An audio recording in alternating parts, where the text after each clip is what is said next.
École Wise Leadership avec l'apôtre Joseph. Donc, vous n'êtes pas formé en Jésus-Christ pour souffrir, normalement. Merci. Vous avez été restauré. Amen. C'est-à-dire, Dieu vous rétablit dans votre premier état. Amen. Votre position initiale. Amen. De roi pour régner dans la vie avec Christ. Amen.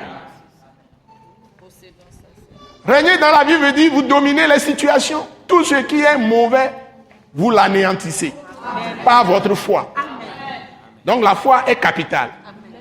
Donc si tu n'as pas le document que nous donnons là, c'est seulement 2 pages. Prends ça avant de partir. Et va lire ça attentivement. Tu lis ça même 10 fois, 20 fois. Tu n'auras pas tout compris, je t'assure. Ce qui est dans ce papier. J'ai dit à Maman Grace que j'ai mis une petite parole dans ce document que je lui ai expliqué. Dit, mais parfois, même moitié de la phrase, on peut faire 200 pages, un livre de 200 pages. Le document que vous avez aujourd'hui. Donc, n'hésitez pas de l'acheter. N'oubliez pas de prendre le document. Vous allez lire ça attentivement. Vous méditez sérieusement ça. Chaque parole est une bombe pour détruire l'esprit du mal dans tous les domaines de vos vies. Amen. Parce que Dieu a révélé les mystères. Et c'est ce que nous enseignons à l'école Wise Leadership. Donc, j'ai voulu travailler avec vous sur ce chapitre, processus de formation de la foi de Dieu ou foi de Christ en l'homme. Allons-y, prenons le premier texte, Philippiens 3, à partir du verset 1 jusqu'à la fin. On va commencer à lire, je vais vous tirer les choses, je vais vous les aligner. Et chaque parole que Dieu donne, normalement, la conception de la foi, ce que la foi veut dire réellement, et comment on peut arriver à la foi. La foi a 2 niveaux, je vous l'ai mis dans ce document. La foi d'abord pour recevoir quoi? Je vous avais dit la dernière fois. Je vous avais parlé qu'il y a différentes foi. La foi d'abord pour recevoir quoi? Le salut. Quelqu'un dit le salut. Qui dit autre chose? Ou la grâce. Ok, la grâce donne le salut. Donc, c'est toujours le salut. C'est l'objectif majeur. Tu as la foi de Dieu ou la foi de Christ. Tu reçois le salut.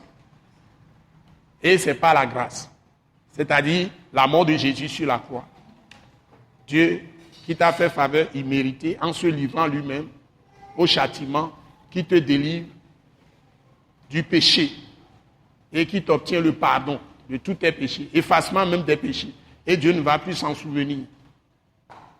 Et une fois que tu es pardonné totalement, lui-même te met en Christ, c'est-à-dire te met en lui-même, mais il entre en toi d'abord et te met en lui-même. Tout ça, c'est lui qui le fait. Et c'est lui qui te donne la parole qui te permet de le savoir, que Christ est mort pour tes péchés.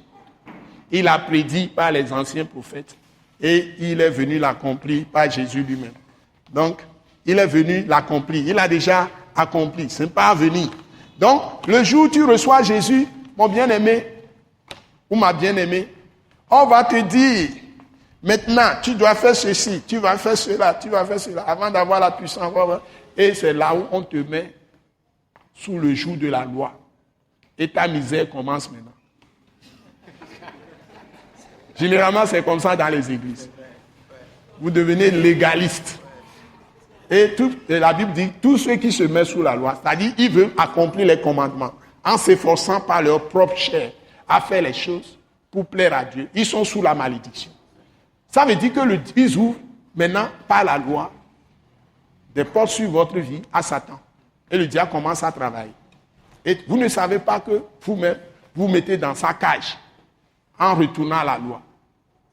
Et quand on prend, en tant que chrétien dans l'église, quand on prend une parole de l'Ancien Testament, les psaumes, les proverbes, on prend Ecclésiaste, on prend, on prend Exode, on prend les nombres, Deutéronome, on utilise toutes ces paroles, les paroles des prophètes, Isaïe et autres, tout ce qu'on voit, on dit que voilà, ça s'applique à moi. On ne sait pas qu'il y a beaucoup de paroles qui sont des paroles même où il y a des jugements dedans. Et puis on les proclame sur sa vie. Et maintenant, comme Dieu dit, vous a sorti de là, vous n'êtes plus là, vous devez rester plutôt dans la parole, Christ crucifié, ressuscité. Ce n'est même pas Christ. Ce n'est pas le Jésus que nous servons, s'il vous plaît. Ce n'est pas le Jésus qui a marché sur la terre. La Bible dit que nous ne connaissons plus Christ selon la chair. Mais les gens ne savent pas ça. Ce n'est pas enseigné dans l'église. C'est-à-dire que la croix de Christ n'est pas enseignée. C'est comme si Jésus n'est pas mort sur la croix. Ce message de l'apôtre Joseph Kodouak Bemehin vous est présenté par le mouvement de réveil et d'évangélisation Action toute âme pour Christ international, Attaque internationale. Pour plus d'informations et pour écouter d'autres puissants messages, merci de nous contacter au numéro indicatif 228 90 04 46 70 ou de visiter le site web atacinternational.org. Soyez bénis en Jésus-Christ.